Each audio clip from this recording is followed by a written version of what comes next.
2 Timóteo 1, de 1 a 12, diz assim, vamos lá? Vamos na palavra de Deus? Vamos à palavra? Paulo, apóstolo de Cristo Jesus, pela vontade de Deus, estou lendo na NVI, ok?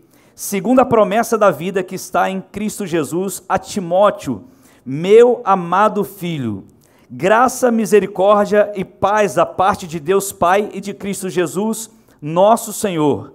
Dou graças a Deus, a quem sirvo com a consciência limpa, como serviram os meus antepassados, ao lembrar-me constantemente de você, Timóteo, noite e dia em minhas orações. Lembro-me das suas lágrimas, Timóteo, desejo muito vê-lo, para que a minha alegria seja completa.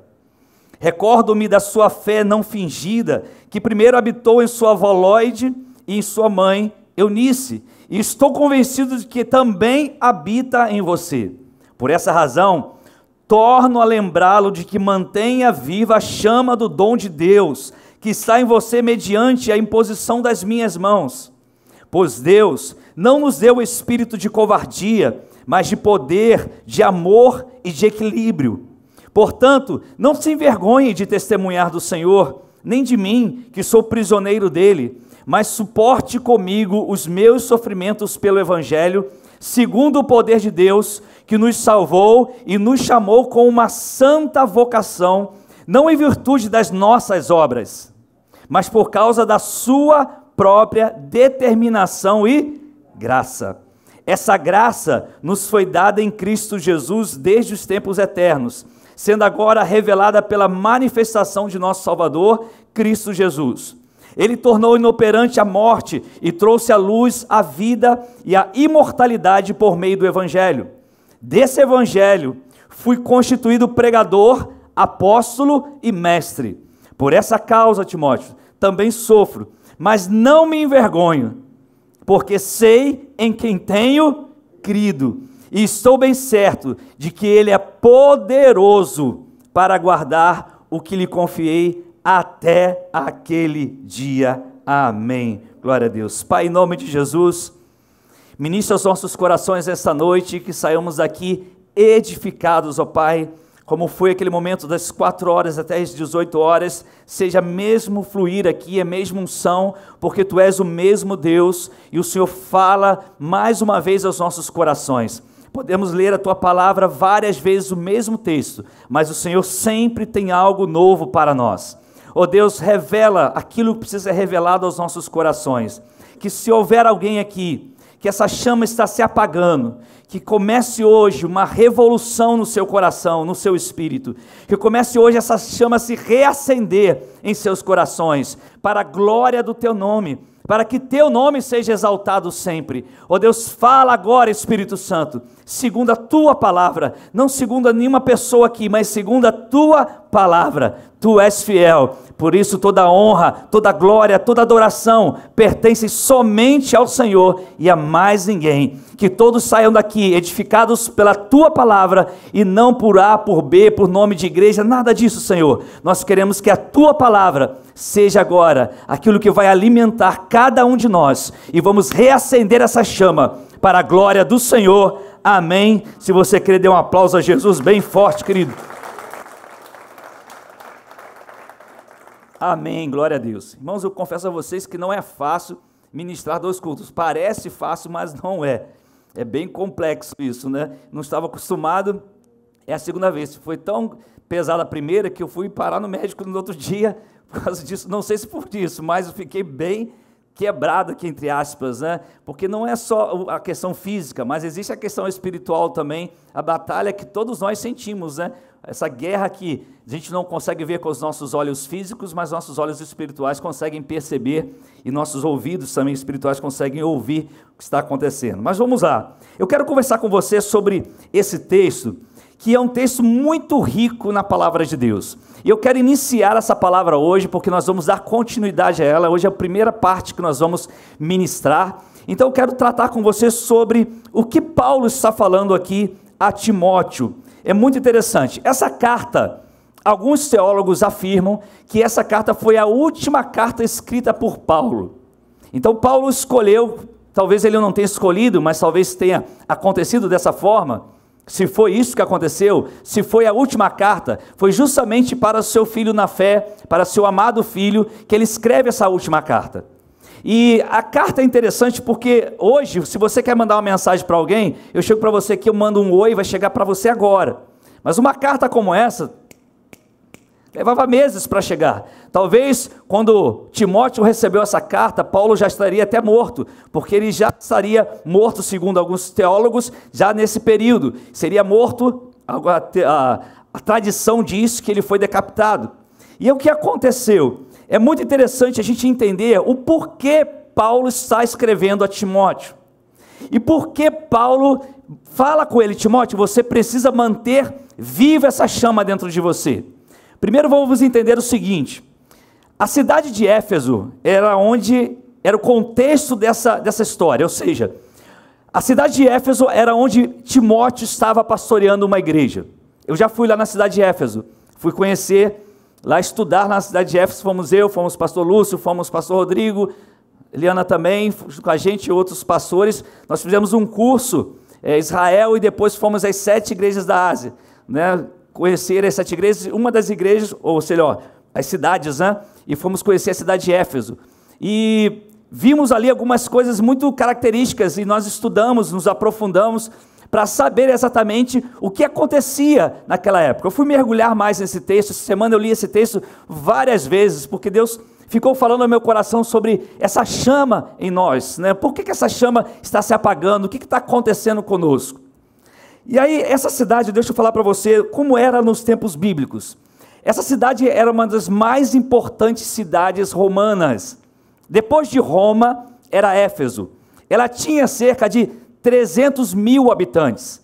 Então imagine você, uma cidade daquela época com 300 mil habitantes, não era uma cidade pequena, era uma cidade gigantesca. Nós andamos pelas ruas de Éfeso e nós encontramos lá, tem um teatro que eles construíram para 25 mil pessoas naquela época. Eles construíram, nós estivemos ali, louvamos a Deus ali naquele teatro. Lembra de Paulo quando pregava e começaram a gritar: grande a Diana dos Efésios, lembra disso na palavra? Então foi nesse teatro mesmo que eles fizeram isso, e ali nós fizemos um ato profético, nós começamos a adorar ao Senhor naquele lugar, e foi marcante para nós quando estivemos lá. Deixa eu falar outra coisa para você. A cidade de Éfeso, ela era uma cidade também portuária, ou seja, tinha um porto importantíssimo naquela cidade. Os maiores navios atracavam justamente na cidade de Éfeso. Então, à beirada do porto, assim, tinham vários galpões gigantes, porque os navios ancoravam ali, atracavam ali, e ali eles então faziam comércio. Por isso era uma cidade extremamente rica, ela era muito rica, recebia muita gente, era uma agitação muito grande. A construção de Éfeso, que foi marcante mesmo, foi a construção do templo à deusa grega Ártemis, para os romanos, a deusa Diana. E esse templo ele foi considerado uma das 7 maravilhas do mundo antigo. Era realmente gigantesco. Nós estivemos lá, só tem, é claro, agora algumas coisas, é muito pouca coisa, mas você já tem uma ideia. Eles estão escavando ainda, tem escavações naquela região, e você vê como que a gente fica imaginando, como que esse pessoal construiu esse negócio nessa época, sem nenhuma tecnologia como nós temos hoje. Mas é muito interessante, queridos. E essa cidade era muito conhecida por isso.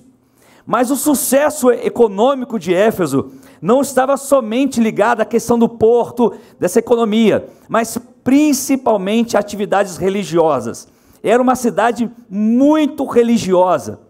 Então eles vendiam muitas coisas da deusa Diana, e aquilo era um comércio forte demais na cidade. Era tão forte, você vai lembrar, quando Paulo começa a pregar em Éfeso, e aí há uma confusão, porque as pessoas começam a se converter, e os comerciantes vão reclamar: olha, nós estamos perdendo os clientes, porque tem gente, esse tal de Paulo está pregando um caminho, e nós estamos perdendo os clientes que vêm aqui, eles estão se convertendo, como é que nós vamos fazer? E houve uma confusão enorme na cidade, porque Paulo trouxe uma revolução com a mensagem do Evangelho. Então era uma cidade que empregava muita gente, mas eles viviam muito mesmo desses artefatos religiosos. Havia outras coisas importantes também que nós temos que entender. Éfeso era uma cidade de um nível moral baixíssimo, Eu não vou falar para você o que o nosso guia, nosso instrutor falou quando nós estávamos andando lá na cidade, porque é um nível muito baixo.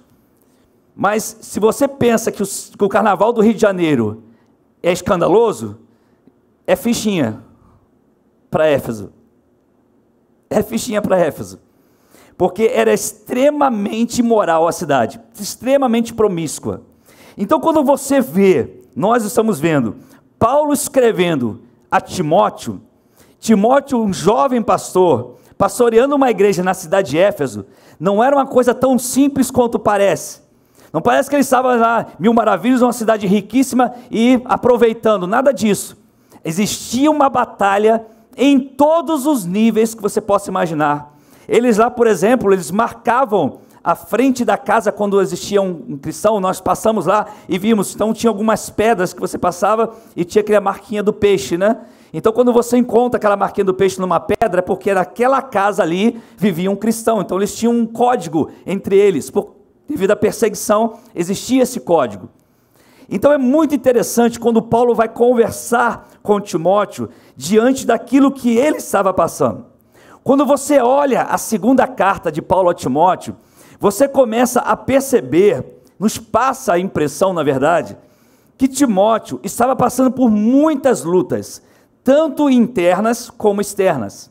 A impressão que nos passa é que pastorear Éfeso era um desafio que já estava levando o pastor Timóteo a um desgaste físico, espiritual, emocional muito grande.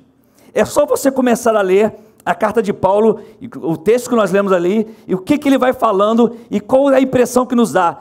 Parece que Timóteo estava mal, e Paulo está dizendo assim, vamos lá filho, mantenha viva essa chama aí, vamos lá, olha, lembra da sua avó, lembra da sua mãe, e ele começa a falar essas coisas para poder dar um ânimo a Timóteo naquele instante.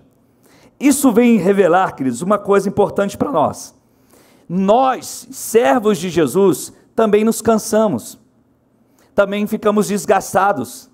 Quem já passou por uma guerra espiritual aqui, uma batalha na sua casa, uma enfermidade na sua casa, sabe o que eu estou falando. Você chega a um ponto de uma guerra tão grande, tão pesada, que você sente esse peso, e isso te desgasta. O tempo vai passando, os anos vão se passando, e você sente esse peso espiritual, você sente esse desgaste. A mesma forma aconteceu com o jovem pastor Timóteo, porque isso vai revelar nossas fragilidades, e nós vamos nos colocar diante do Senhor para tratar disso. Agora, deixa eu falar algo para você.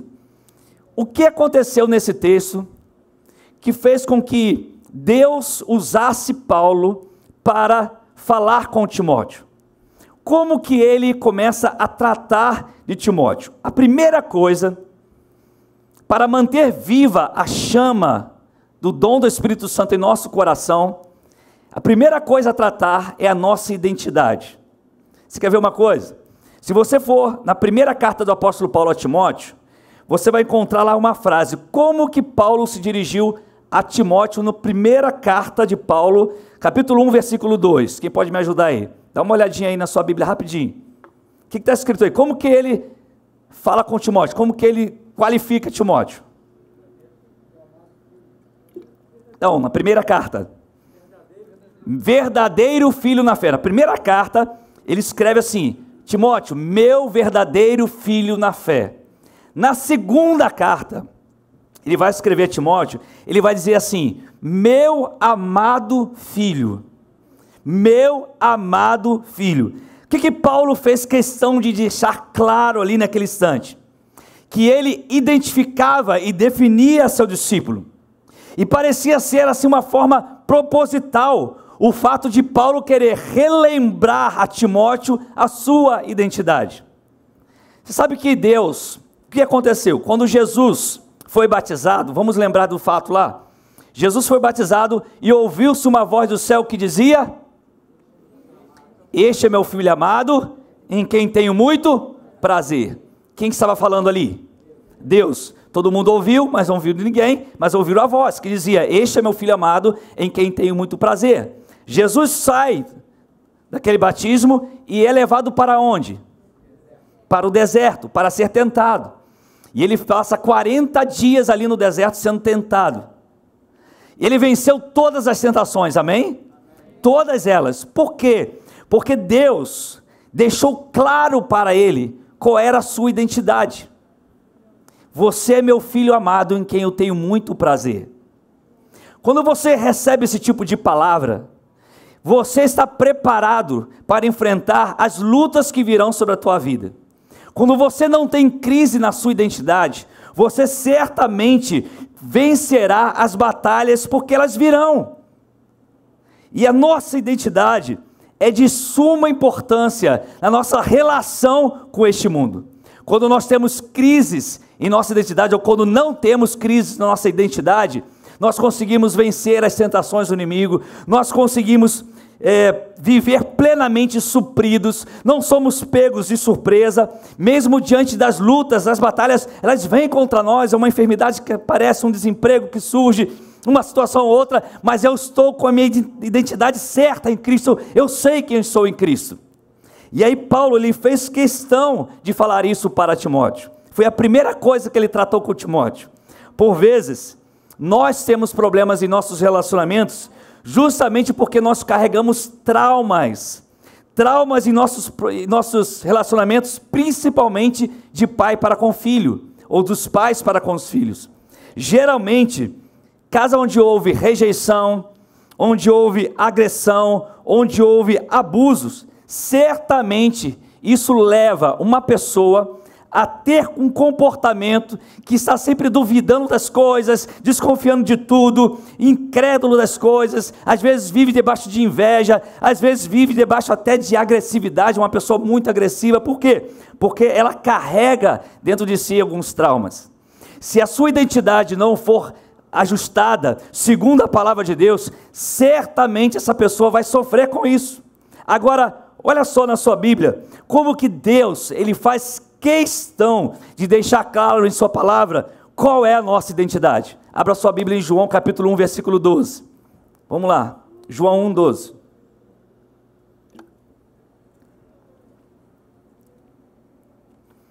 João 1, 12 está assim, olha só. Contudo, aos que o receberam, receberam quem? Irmão, você está aí? Amém. Todo mundo aí, amém? Amém? Então tá bom, tomaram café hoje? Eu não tomei, não estou nem com fome, estou tomando tanta água que não estou com fome. Você está bem aí, meu irmão, você que está online? Então vamos lá, fica ligado. Contudo, aos que o receberam, receberam Jesus, aos que creram em seu nome, deu-lhes o direito de se tornarem filhos de Deus.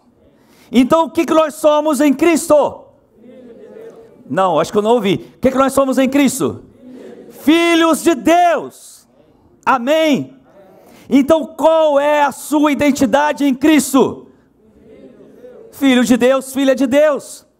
Essa é a nossa identidade. Agora vamos lá para Pedro, 1 Pedro capítulo 2, 1 Pedro 2, 9 e 10, versículos 9 e 10, olha só o que está escrito, 1 Pedro 2, 9 e 10, vocês porém, agora cada expressão que eu falar aqui, você vai falar amém, ok? Cada expressão que eu falar aqui, cada qualidade que eu falar, qualidade, ou aquilo que Deus está direcionando para a tua vida, você vai dizer amém. Vamos ver se você entendeu. Vocês porém são geração eleita. Amém. Vou repetir, vocês porém são geração eleita. Amém. Sacerdócio real. Amém. Nação santa. Amém. Povo exclusivo de Deus. Amém. Aleluia. Para quê? Para anunciar as grandezas daquele que os chamou das trevas para a sua maravilhosa luz.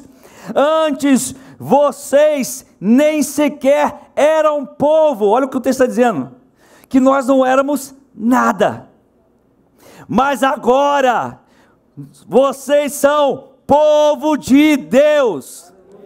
Qual é a nossa identidade? Somos povo de Deus. Não haviam recebido misericórdia, mas agora receberam essa misericórdia. Aleluia. Você pode aplaudir Jesus por isso, querido? Bênção de Deus. Aleluia. Ele que merece todo louvor, alcançar esse entendimento de quem somos em Cristo, certamente isso nos dará forças para nós superarmos as lutas, as batalhas, e vamos conseguir recusar as propostas do inimigo. O problema é que tem gente que não consegue ter essa identidade, ou seja, não consegue compreender quem ele é de verdade. Aí quando chega na escola, qualquer piadinha já está achando graça. Chega na faculdade, qualquer coisa que se fala, já está aceitando. Por quê? Porque ele tem crise, ou ela tem crise na sua identidade. Quando nós sabemos exatamente quem somos, segundo a palavra, nós temos forças para vencer tudo aquilo que vem contra nós. Então eu e você somos filhos de Deus, somos geração eleita, somos sacerdócio real, somos nação santa, somos povo exclusivo de Deus. A gente não era nada, agora nós somos povo, e povo de Deus. Mas como eu posso ter certeza dessa identidade em Cristo? Bom, é simples, pela fé na palavra de Deus. Romanos capítulo 10, versículo 17 diz assim: de sorte que a fé é pelo ouvir, e ouvir pela palavra de Deus. De sorte que a fé é pelo ouvir, e ouvir pela palavra de Deus. Ou seja, como eu terei certeza da minha identidade em Cristo? Por meio da palavra. Eu preciso conhecer essa palavra, eu preciso mergulhar nessa palavra. É essa palavra que vai me dar base para entender quem eu sou em Cristo. Qual é a minha verdadeira identidade? Vamos lá, João 15:5. Olha só o que diz João 15:5. Evangelho de João, capítulo 15, versículo 5. Eu sou a videira. Quem está falando aí? Quem está falando? Jesus. Eu sou a videira, vocês são os ramos. Quem permanece em mim e eu nele, esse dá muito fruto, porque sem mim nada podeis fazer. Ou seja, aquele que tem uma identidade em Cristo, ele é a videira verdadeira, nós estamos ligados a ele. O que ele está dizendo? Você recebe tudo o que precisa, tudo o que é necessário, ele irá te suprir. Ele nos garantiu, por exemplo, o fruto do Espírito: amor, alegria, paz, longanimidade, benignidade, bondade, fidelidade, mansidão, domínio próprio. Quando nós estamos conectados a essa videira que é o Senhor, ele irá nos suprir. Ele é a videira, nós somos os ramos. Essa é a nossa identidade. Então agora, com essa identidade, nós vamos frutificar. Amém, queridos? Vamos lá, 1 Coríntios capítulo 6, versículos 19 e 20. 1 Coríntios 6, 19 e 20.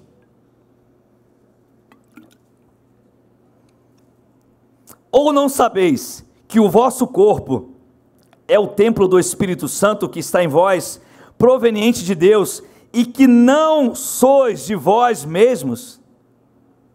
Porque fostes comprados por um preço. Portanto, glorificai a Deus no vosso corpo e no vosso espírito, os quais são de Deus. O que o texto está me dizendo? O que a Bíblia me fala? Qual é a minha identidade? Eu sou templo do Espírito Santo. Acho que você não está ouvindo isso, você não está conseguindo entender. Você... mas eu já ouvi isso, pastor. Então mergulha nisso. Você é templo do Espírito Santo. Deus habita em você. Ele não habita em templos feitos por mãos de homens. A Bíblia diz, ele habita em nós. Ele nos escolheu como templo. Ele nos escolheu a mim e você. Nós não éramos povo, agora somos povo de Deus. E esse corpo que temos hoje se tornou o templo desse Espírito, do Espírito Santo de Deus. E ele realiza essa obra maravilhosa através de você, porque você tem uma identidade, querido. Não deixa ninguém roubar isso de você, não. Você tem uma identidade. Você é templo do Espírito Santo. Quer ver mais? 1 Coríntios 12, 27. 1 Coríntios 12, 27. Ora, vocês são o corpo de Cristo, e seus membros em particular. Todo discípulo de Cristo é parte do seu corpo. Ele está dizendo aqui, de maneira muito clara, é fácil da gente compreender. Você faz parte de algo extraordinário. Você faz parte de algo importante demais. Você é corpo de Cristo. Se nós não tratarmos com a nossa identidade, nós vamos ficar crentes, mas aqueles crentes com a chama se apagando o tempo todo. Por quê? Porque nós não sabemos quem somos. Quando você não sabe quem você é, você não chega a lugar nenhum, porque você nem se conhece, você não sabe o que eu estou fazendo nesse mundo, qual, afinal de contas, é o propósito nesse mundo. Eu tenho uma identidade, eu sou corpo de Cristo, eu faço parte desse corpo. Quer ver mais? 2 Coríntios 5, 17, 2 Coríntios 5, 17, é um texto muito conhecido da palavra de Deus. Portanto, se alguém está em Cristo, é nova criatura. Talvez a sua versão esteja nova criatura, as coisas antigas já passaram, eis que surgiram coisas novas. O que o texto está nos dizendo? Quando nós assumimos nossa identidade em Cristo, nós não somos versões melhoradas do velho homem. Nós não somos versões melhoradas do velho homem. O Lúcio não é o Lúcio de antigamente que melhorou. A Bíblia está dizendo que nós somos novas criaturas. Você está entendendo isso, querido? É o que a Bíblia me diz. O Bruno não é o Bruno melhorado antes de Cristo, que agora está em Cristo, melhorou. Não, ele é uma nova criatura. Aquele que está em Cristo, nova criatura é. Nós não somos mais escravos dos velhos desejos. Nós não somos mais escravos dos velhos hábitos. Quando Deus olha para nós, Ele já não vê mais o velho homem. Ele vê a nova criatura em Cristo. Por quê? Porque temos o sangue dele sobre nós. Você está entendendo isso, Gabriel? É assim que funciona. É assim que Deus nos vê. Então você, hoje, não é que você melhorou depois de ser crente. Não, querido, não é nada disso. Você se tornou uma nova criatura. Você é uma nova pessoa. Em Cristo Jesus, você tem essa identidade. Você é uma nova pessoa em Cristo Jesus.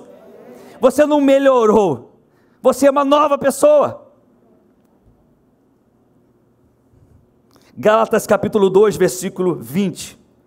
Olha o que Paulo vai dizer, queridos. Gálatas 2, 20. Estou crucificado com Cristo. Não obstante, eu vivo, porém não eu, mas Cristo vive em mim. Opa, já está dizendo, a minha identidade é essa. Estou anulando a mim mesmo para viver o que Cristo tem para mim. E a vida que agora vivo na carne, vivo-a pela fé do Filho de Deus, que me amou e se entregou a si mesmo por mim. A nossa identidade em Cristo resulta do fato de nós estarmos nele. Nós estamos em Cristo. Essa é a nossa nova identidade. Antes não estávamos assim. Agora Paulo está dizendo, vivo não mais eu, mas agora é Cristo que vive em mim. E a vida que agora eu vivo na carne aqui, no dia a dia, as coisas que agora eu faço, que eu tenho que fazer, eu vivo pela fé em Jesus. Cada atitude, cada ação. Por quê? Porque eu tenho uma nova identidade. Aleluia! Aleluia. Colossenses capítulo 3, versículo 2 diz assim, Colossenses 3:12, perdão. Revesti-vos, pois, como eleitos de Deus, santos e amados. Olha só o que esse texto está dizendo. O que você é, o que eu sou em Cristo? Eleito de Deus, santo em Deus e amado por Deus. Revesti-vos, pois, como eleitos de Deus, santos e amados, de entranhas de misericórdia, de benignidade, de humildade, de mansidão, de paciência. Amém. Queridos, como membros da família de Deus, nós temos que entender que essas coisas precisam fazer parte da nossa história.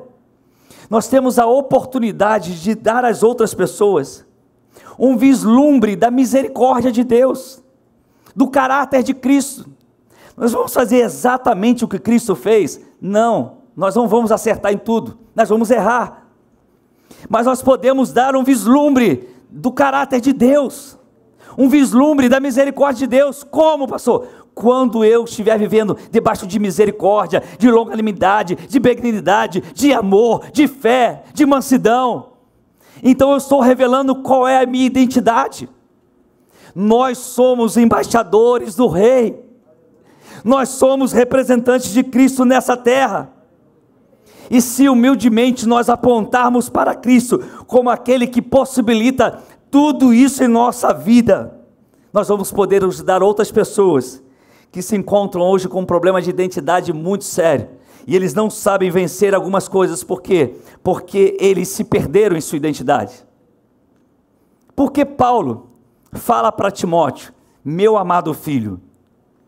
Porque Paulo queria trazer a memória de Timóteo, que estava naquele momento enfrentando uma luta muito grande, porque é só você ler o capítulo todo que você vai compreender isso, vai perceber claramente até nos versículos que nós lemos, que Timóteo estava enfrentando uma crise, e ele precisava do seu discipulador.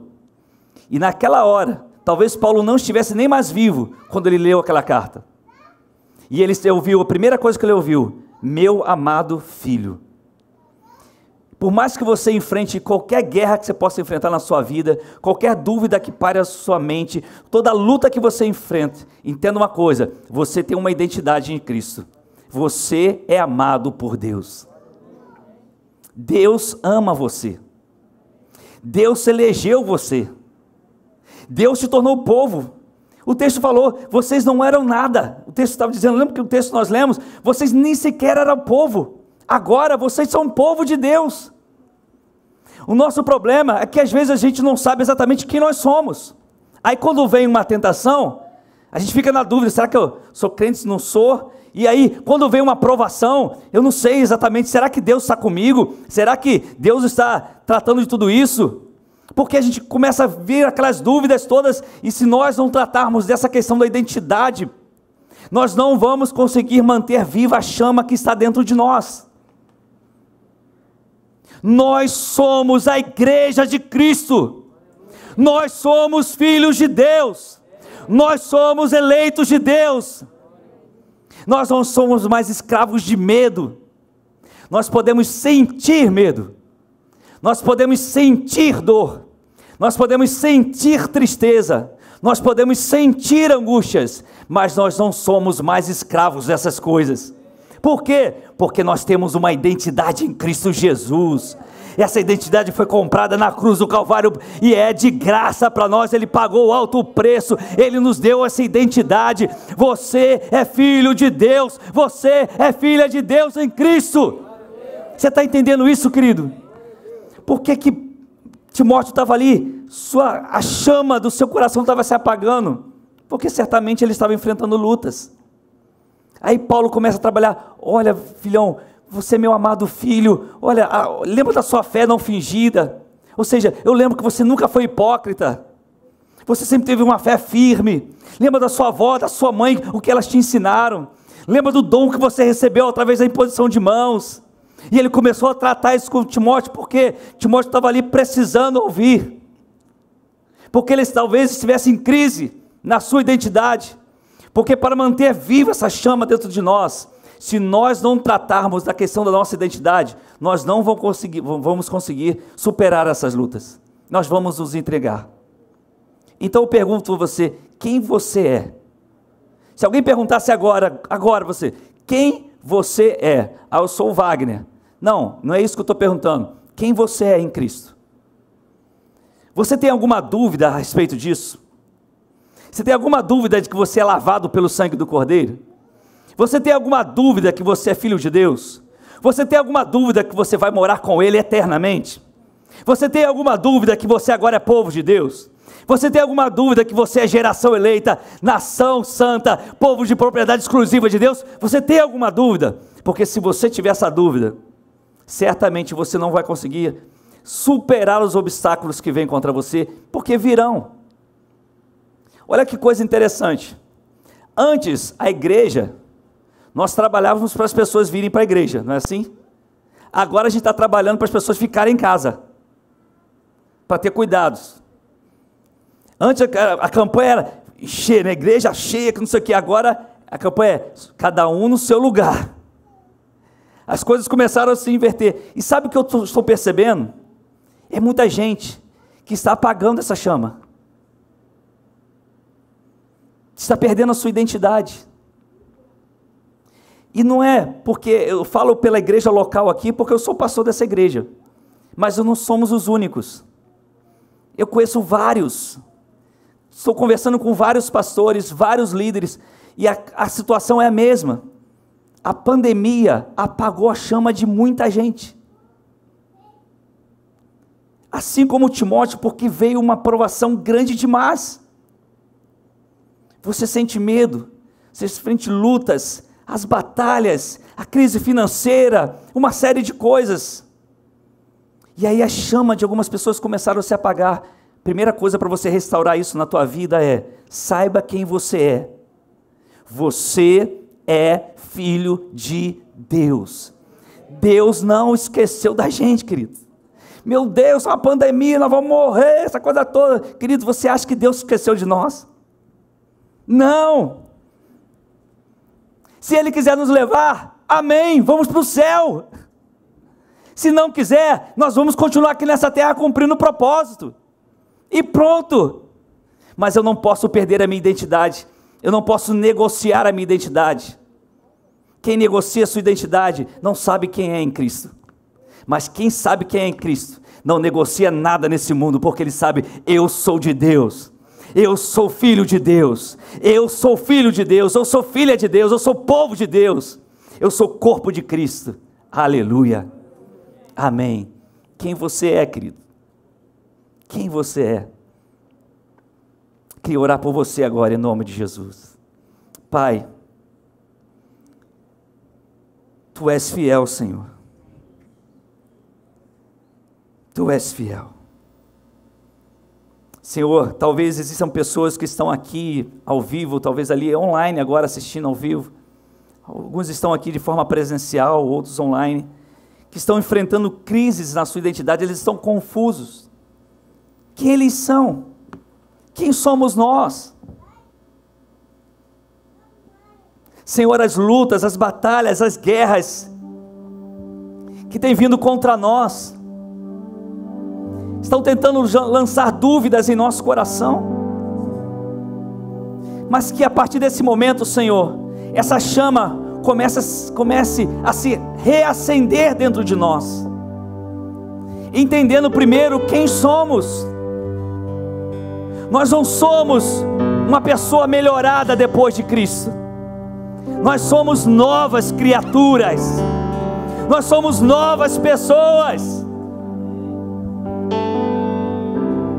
E assim, ó Deus, nós temos a certeza que podemos vencer, porque somos mais do que vencedores em Cristo Jesus.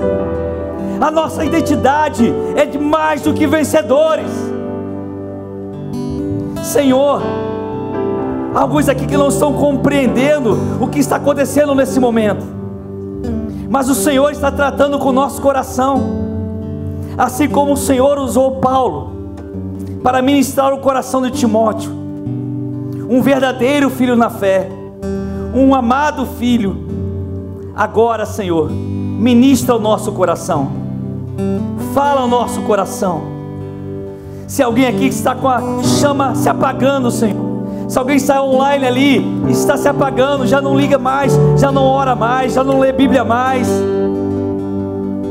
já deixou tudo isso de lado, mostra essa pessoa, Espírito Santo, quem ela é segundo a Tua palavra. Mostra, Espírito Santo, quem ela é segundo a Tua palavra. O apóstolo Paulo disse: ó Deus, eu sei quem tenho crido, eu sei quem tenho crido. Não há dúvidas em nós, ó Deus, não pode haver dúvidas em nós. Nós somos Teus filhos, nós somos Teus filhos em Jesus, por meio de Jesus. E ninguém, nenhuma pandemia, nenhuma crise econômica, nada vai nos roubar isso.